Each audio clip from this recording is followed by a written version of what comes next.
unfortunately, due to the vagaries of WhatsApp, I'm going to have to cut it into two.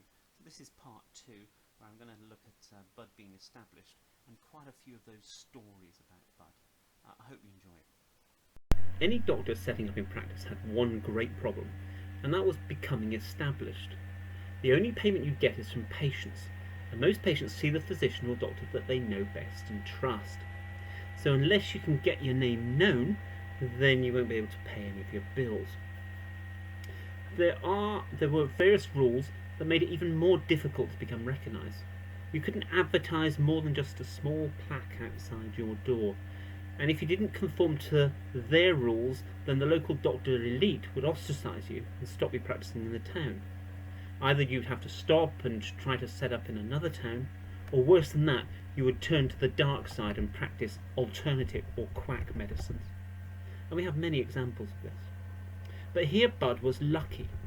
Shortly after he set up practice, Plymouth was hit with cholera, one of the most feared diseases. Many of the population fled, including some of the doctors. Bud stayed, and he tended to the victims, and along with about 20 other doctors was recognised and celebrated afterwards. And thanks to cholera, Bud was established as a doctor in the town. Now, let's discuss the girl in the coffin. The girl in the coffin. A girl was shown to him in a sort of a box, almost like a coffin. He'd been called in to examine her, and he said that he would undertake her care if she was taken to his house and the treatment would not interfered with. "But oh, doctor," said the mother, "dearest Evangeline can eat nothing but macaroons." "Indeed." "And oh, doctor, she can't bear the light, and the shutters have to be kept fast, and even the blinds down. And the least ray of light causes her excruciating pain." "Humph!" "And, Dr. Budd, she cannot stand. She lies always in that box. And what is more, she cannot speak. She only moans and she mutters." "I understand. Send her to me." So the box was brought, and to accommodate it a hearse was hired. No cab or carriage would contain it in a horizontal position. The chest with the hysterical girl in it was carried up to one of Bud's rooms in his house, where the shutters were closed and the curtains drawn. The weeping mother departed after giving strict injunctions to the doctor not to allow any noise to be made in the house, nor doors to be slammed, or poor darling Evangeline would go into convulsions. She's so highly strung with her sensitive nerves. "Humph!" said Bud, and saw the good lady depart. He allowed 10 minutes to elapse, and then he went upstairs, stamping on each step, threw open the door of the room where the patient lay, and shouted, "Hullo! What tomfoolery was this? I'll soon make an end of it." He went to the window, drew back the curtains, threw open the shutters, let the sun stream into the apartment. The girl began to moan and cry. "Stop that nonsense! I will not like that fool of a mother of yours to believe in your whims. Get out of that box this instant." And the girl began to tremble, but made no attempt to obey. Bud went to the drawer, pulled out a pistol, then went to a cupboard, emptied a draught into a glass. "Now then," he said, "what shall it be? Pistol or poison? I'll gripe you with the dose till you squeal with good reason, or I'll put a bullet in you, whichever you prefer. It's all one to me. Now, but out of that box you jump." And jump she did, and fell on her knees before Dr. Budd. "Oh, please, please, please, don't kill me." "I'm not going to kill you if you do what you're told. Now sit there," indicating a chair. The girl complied. He rang a bell. When a servant appeared, he ordered a beef steak with a small bottle of port and bread, and these were speedily brought up to the room. "Now then, eat and drink and enjoy yourselves." "But I can only eat macaroons." "Macaroons be damned! You'll eat that steak and you'll drink that porter," roared Bud, "or—" and he proceeded to cock and present the pistol. The girl trembling obeyed, but presently became interested in the succulent beef and some crisp potatoes, and the port she sipped first, and then she drank, and then she drained the tumbler. "That'll do for today. I'll send you out of doors for some outdoor clothes, and tomorrow morning we shall trundle a hoop around Princess Square. And now I'll leave you a packet of illustrated books. You'll dine with me at 7 o'clock this evening." The nervous cough. A small girl had a tiresome nervous cough. Dr. Budd was called in. he heard her cough. Then he suddenly took her up in his arms and planted her on the mantel-shelf. "There," said he, "balance yourself there for half an hour." And he pulled out a watch. "If you cough, you'll infallibly tumble over into the firearms and cut your head. Now you're a nice little girl, you're an active little girl, you're a pretty little girl, but you have one cursed fault which makes everyone hate you, and I'm going to cure you of that. No coughing. The fire was burning, and if you fall, I suspect your skirt will catch fire and you'll be frightfully burnt, besides having your cheek cut open by the fender." Now naturally she did stay there for the half hour when he brought her down, and the cough was cured. Bud the kind. Bud, with all his roughness, was a kind-hearted and liberal man. His surgery was at the cottage in Westwell Street, and thousands streamed there every year full of implicit faith in Bud's powers. A child was one day brought to the cottage. He was described as a puny little sufferer. The doctor, with his quick eyes, saw that the case was critical, and although he was a free patient, he immediately had him sent to his own home in Princess Square, with strict orders that he was well fed and cared for, and there he remained for several days under his care without any fee or reward.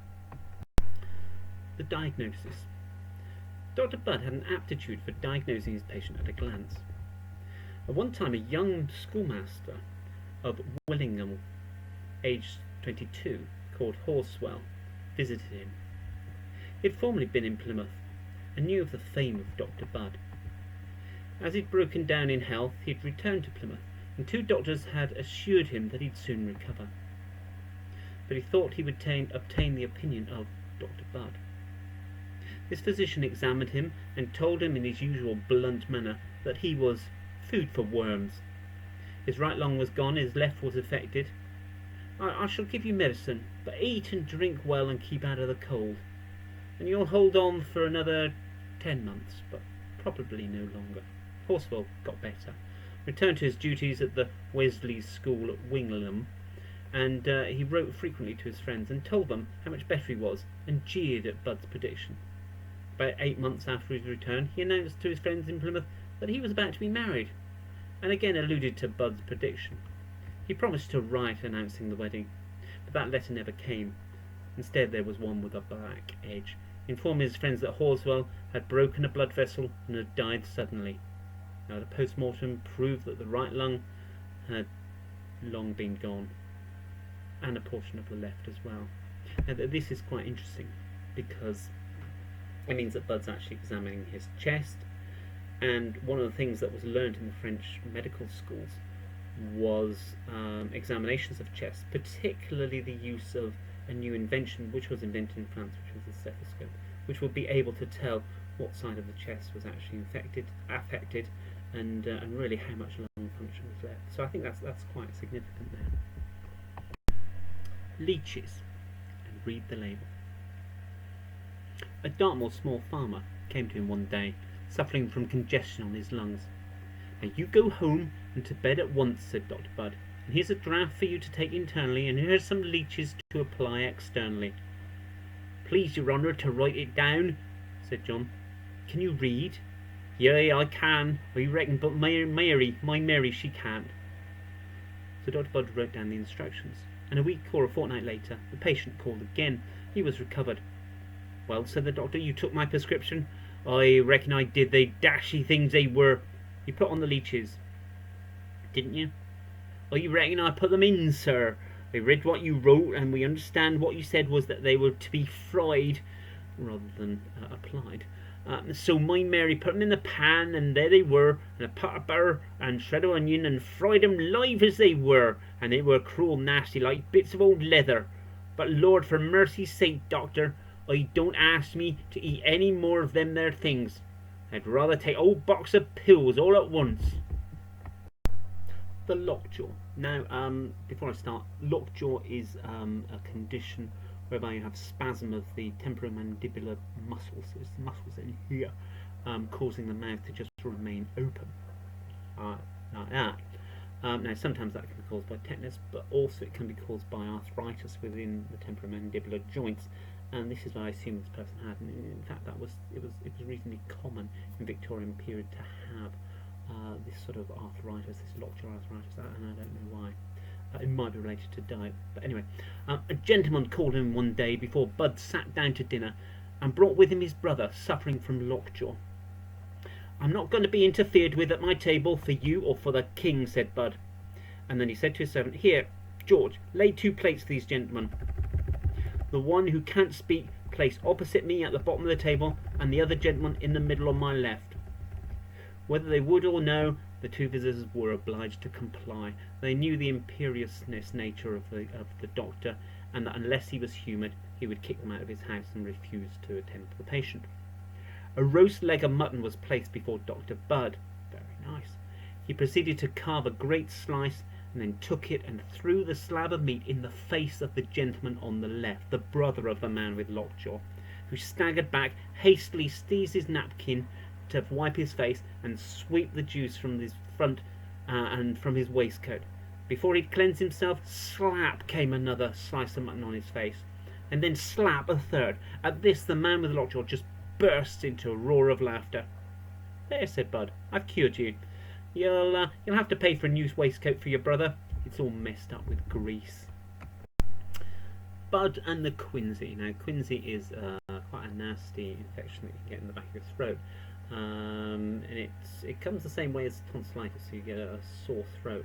But instead of having just pus on the tonsils, there's actually an abscess that's at the back of the throat. Now, it's extremely dangerous and it still kills people in this country. Because in effect what happens is the abscess gets bigger and bigger and bigger, and eventually you suffocate. A very, very nasty condition, and less common now, but much more common in the Victorian era. But anyway, quinsy. So Bud was sent for to visit a man who was bad with quinsy, could not swallow, could not even speak. So the doctor said to the patient's wife, "I'm coming to dine with you, and me and my assistant John." "Lord of mercy, sir, I can't got nothing fit for gentlefolks to dine on here," said the amazed woman. "Look, here's a guinea," said Bud. "Go and get us a bottle of wine and make some apple dumplings, and plenty of them. Okay, and I'll be here at 1 o'clock. At the appointed hour, Bud and his assistant arrived. The table was spread with a clean cloth. Humble but neat ware was placed on it, and in the room where the patient lied, gasping for breath, Bud and John seated themselves, one at each end of the table, and the dumplings were produced, round, hard, hot and steamy. Bud took one in his hand, turned it about, and then at once threw it at the head of his assistant, caught him full crash between the eyes. John sprang up. "Two can play at that game," snorted he, and catching up another dumpling, threw it at the doctor, who dodged, and the apple burst its crust and remained clinging to the wall. At the beginning of the war of the pelting with dumplings, the patient was so tickled that he burst out laughing, and that laughing burst his quinsy. Patient cured. Another cure for lockjaw. Bud was visiting his consulting room for a patient who had lockjaw. "Come upstairs," he says. "I can do nothing with you here." He threw open the door and preceded the man up the flight of stairs. When he got 3/4 of the way up, he suddenly lurched against the patient, upset him, sent him rolling head over heels down to the bottom of the stairs. The man yelled out from the bottom, "Confound you, doctor, you've broken my arm." "Ah, that's all? Well, that I can set, and I've already loosened your jaw." And that's it. And there we will leave Sabine Baring Gould and John Redford Budd. I hope you've enjoyed this lecture. Thank you.